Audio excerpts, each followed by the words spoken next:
Yesterday, Senegal was 15 minutes away from making a negative history at the AFCON final. They almost became the first country in the history of AFCON to lose the final due to a disciplinary action. But crisis was averted when they came back and made history by scoring their first ever AFCON goal in the AFCON final. So, Senegal has been to the AFCON final 4 times. In 2002, they lost on penalties to Cameroon after the game ended in a goalless draw. In 2019, they lost by a goal to Algeria. And in 2021 or 2022, they won against Egypt on penalty after the game ended in a goalless draw. So their 94th goal against Morocco is the first ever time they are scoring in the AFCON final during regular time, even though it was extra time, during regular time, right? And nobody will care about that history now. Why? Because there was so much drama leading up to the history.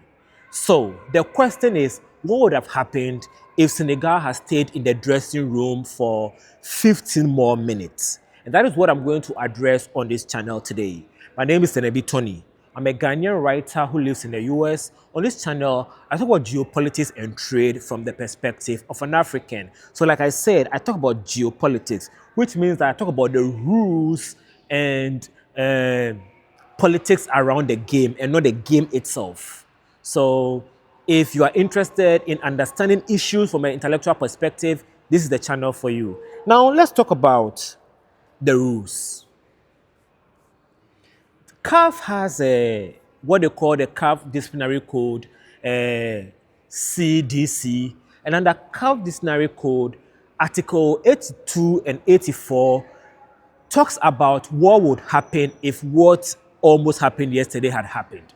So under CAF rules 82, if a team forfeits a game for whatever reason, whether it's political, as protest or referee related issue, it doesn't matter your reason, if you forfeit a game, you would lose 3 points and your opponent will be awarded 3 goals. So your opponent will be given 3 points and 3 goals if it is a regular, what's the name, group stage match at the AFCON. But if it is a knockout stage game, your opponent will be given 3 goals. So if Senegal has stayed in the dressing room for 30 more minutes, Morocco would have been given 3 goals and then they would have lifted the AFCON Cup. And why did I keep saying 15 more minutes? Senegal was in a dressing room for 15 minutes. Let me even build up to that. Senegal scored a goal after the 90th minute, and the referee disallowed the goal because, according to the referee, the Senegalese player made a contact with a Moroccan player en route to the scoring of the goal. And so that goal was disallowed. And a few minutes later, a Moroccan player fell down in the Senegalese box after contact with the Senegalese player, and the referee called for penalty. So the Senegalese players thought that the referee was biased towards them. So they started, they and their officials started going at the referee, and then the referee wouldn't budge, so they left to the dressing room. But Sadio Mane stayed on the field while the others were in the dressing room. And after a few minutes, I keep saying 15 minutes, they came back and the game continued. The Moroccan player missed the penalty. Mandi caught the penalty, and the game went on to extra time because all this happened in the injury time.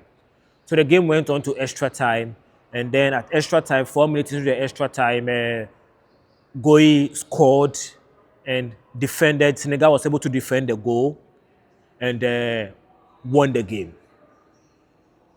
So the 15 minutes they were in the dressing room was counting towards what will become 30 minutes. Because if they had stayed in the dressing room for 30 minutes, CAF would have counted it as a walk-off or a forfeiture, and so the referee would have ended the game. And if the referee have ended the game, what will follow, right? And so that is the rule.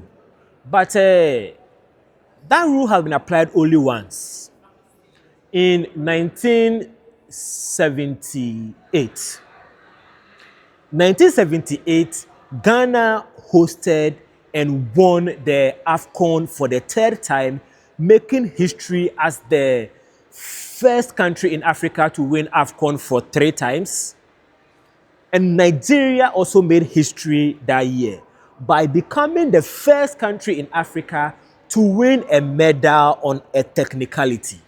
So what had happened was Tunisia had forfeited the game against Nigeria, the third place game against Nigeria, on account that the Togolese referee was biased against Tunisia.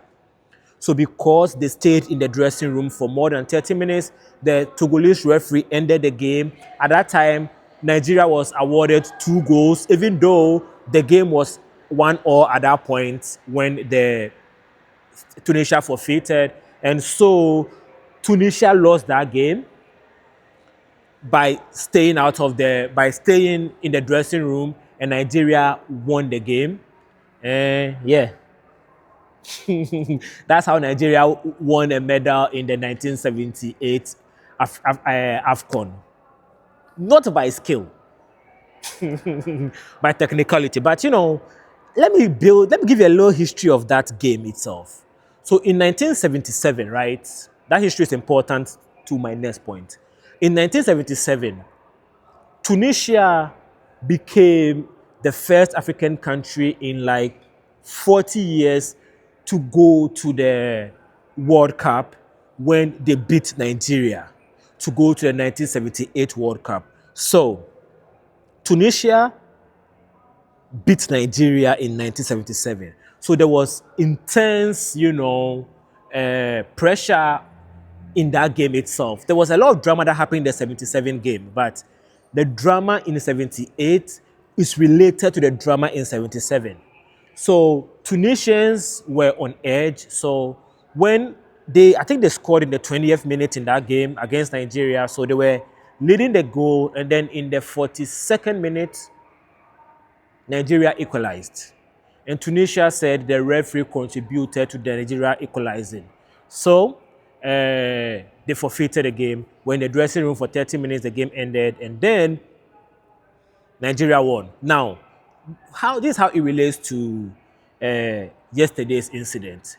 People were asking, if FIFA president criticized Senegal yesterday, so can FIFA punish Senegal by saying that Senegal should not go to the World Cup because of what happened yesterday?